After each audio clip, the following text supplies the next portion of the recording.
What's up, guys? How you guys doing? Hopefully you guys are having a good Monday. Today's Monday. Today's a big day for a couple of reasons. Um, Today is me and Davina's 6 year anniversary, man. Yep. So 6 years ago, I was 330 pounds, and I didn't have a job. Well, I was still a senior, but I didn't have a job. I just got out of football, and I had a mindset, and it just went like I had a goal that I was going to be under 300 pounds before I graduate. At that time, I've never had any goals like that before. At the time, uh, I wasn't 333 pounds at that time. I was 300 and something. I think I might have been like 310. But I was looking good, and I was doing really good because of football. Football got me into everything physical, and I learned how to use my body, and I started seeing results, and I started feeling a lot more happy too because all the people actually liked me. All the guys that I played football with really got to get to know me, and it turns out that I was actually a pretty cool dude the entire time, I guess. I mean, we always had like a good conversations, and but we didn't really have like a relationship as like brothers. You know what I'm saying? Like you have that relationship in school with your friends, and they become brothers or family, at least to some degree. And I wasn't really used to that.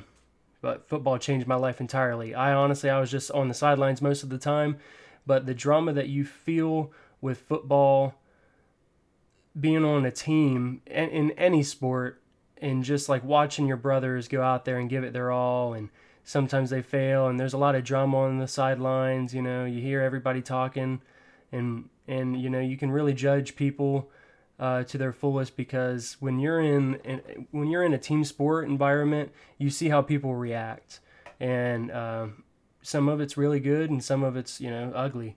But yeah, I love football, and it got me on the right track to lose weight. And at this time, 6 years ago, Davina wanted to start dating me, and it was kind of crazy because we used to work together, and we didn't really talk a whole lot. I mean, we were good friends, but it wasn't a whole lot. It wasn't that big of a thing. But after I left, because I quit my job to play football while I was in school, she ended up coming to one of my birthday. I think it was my birthday party, and we like hit it off. Like I don't know why, but there was something special about that moment, and I haven't thought about that in a bit. But man, I haven't thought about that in a bit. But then we went to another get together with our friends, and I think it was Buffalo Wild Wings, and she lost her card or something. It was like it fell out of her wallet or something that she had. I don't know. Uh, Somehow it ended up in her car. I don't know. But she came in there and she was like, "Oh, I can't find my card. I don't know what I'm gonna do." And I was like, "Well, I'll spot you. Like we can just like share whatever. You can get whatever you want." And I mean, that back in the day, I mean, that was pretty cool. Considering we were just kids. I mean, at this time, I was eight. I just turned 18. She wasn't even seven. Well, she was 17 at the time. Yeah, she was 17, and I was 18, and she was about to turn 18 though. Her birthday's in May. But yeah, man, we hit it off and started dating. Started talking on the phone, and she came over a lot, and it felt really good. And that was 6 years ago, man. And now I'm living with her. I plan on marrying her one day, and I don't see myself with anybody else. And honestly, I know I don't talk about it a whole lot. I know I don't give her the credit publicly like I should, but I've never been someone that's like I realize I do this, and I do the video games and whatnot. But I'm kind of a reserved human being. I don't like to take pictures all the time when I'm out and about. I like to just suck it all in, like just enjoy it how it should be. And back in the day we didn't have social media, so it's kind of like I think that's normal. But I just don't feel the need to post about her as much. But I do, and I did when we were first getting together. But and I plan on today. But man, I love her to death. And honestly, I mean, we have our ups and downs, but I can honestly sit here and say that she has seen me at my worst.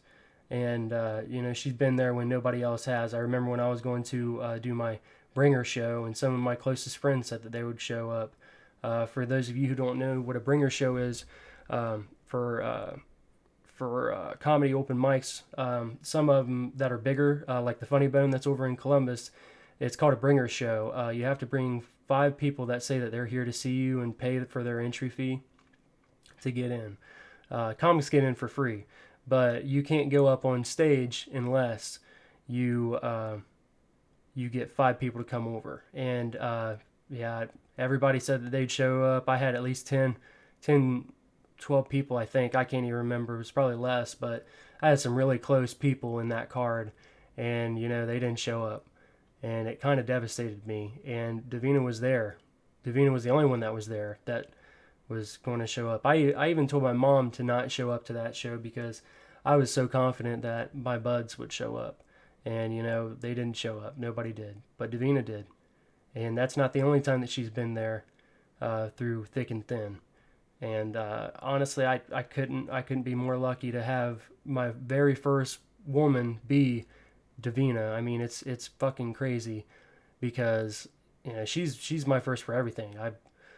I mean for everything.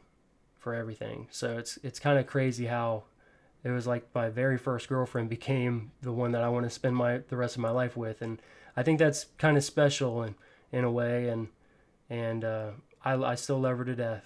I do. I mean, we fight a lot. We have our ups and downs, but for being 6 years together, I think we still have that we're not gonna quit attitude. So it's pretty special to me, and I love her so much. And I can't believe 6 years ago we started this, and it feels great. There's that, and honestly, today I'm thinking it might be the day that I'm going to cut my hair. I'm really thinking about it. And I've been thinking about it for a long time now. And I started growing my hair out. God, it's really in there. I started growing my hair out about 4 years ago. My grandma got cancer. My grandma Marlia got cancer, and I wanted to grow out my hair and give her my hair. It's getting pretty long, as you can see.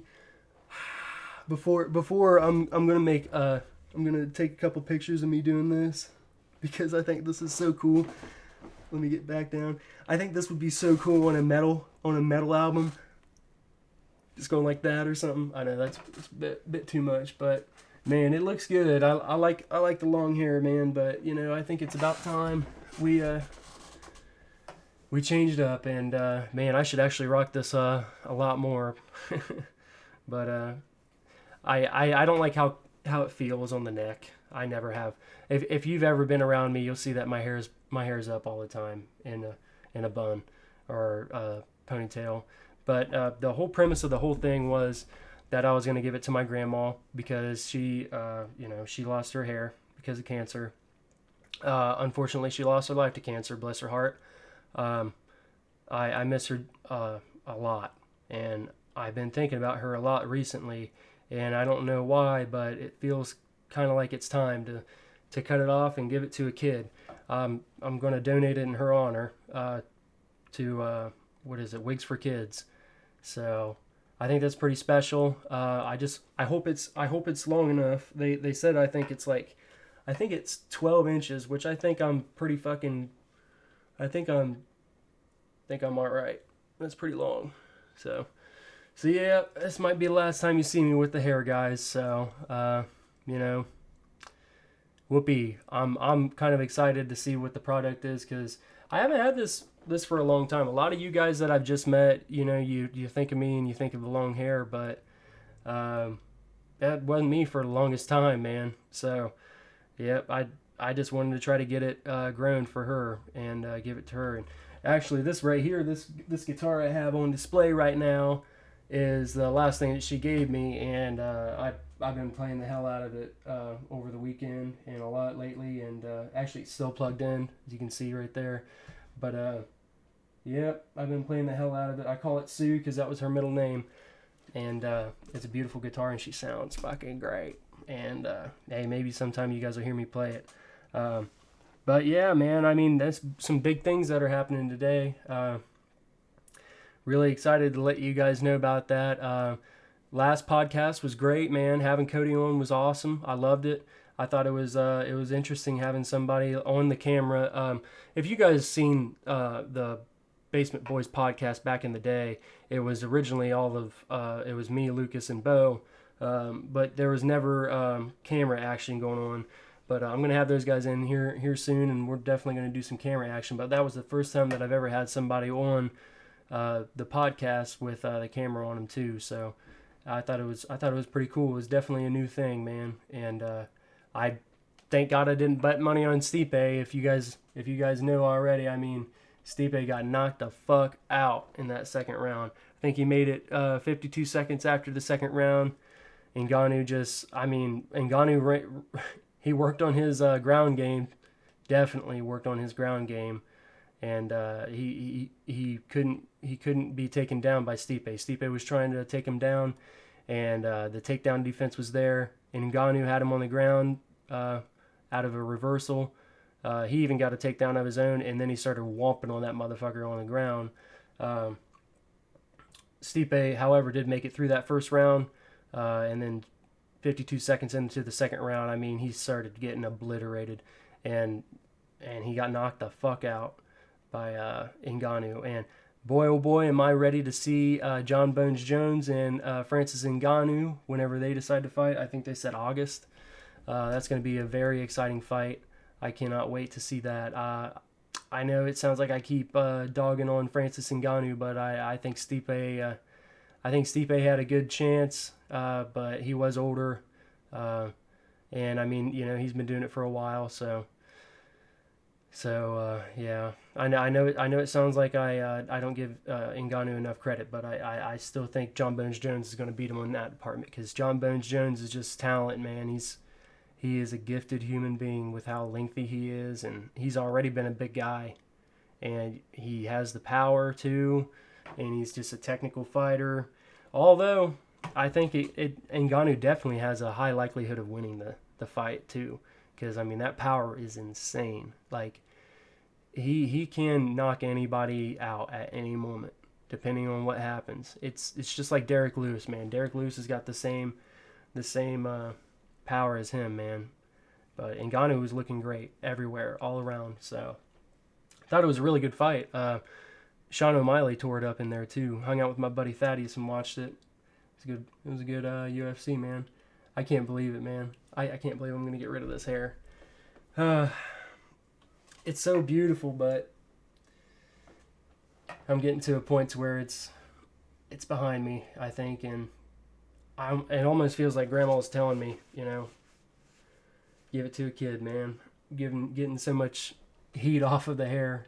Everybody calls me man bun all the time. I never gave a fuck. I really didn't. But it's kind of weird looking at myself one last time with the hair. It looks good. It really does. I mean, I can always grow it out again. So it's definitely time for something new, though, I think. So this is the last time you'll see long hair Caius, baby. So I'll see you guys later. Man, that would be such a cool album cover for a metal album. But hey, thanks for tuning into this one, man. I'm gonna take my old lady out to dinner and get this haircut. Love you guys so much. Enjoy your day and enjoy your week, man. I'll see you on the next one. Peace.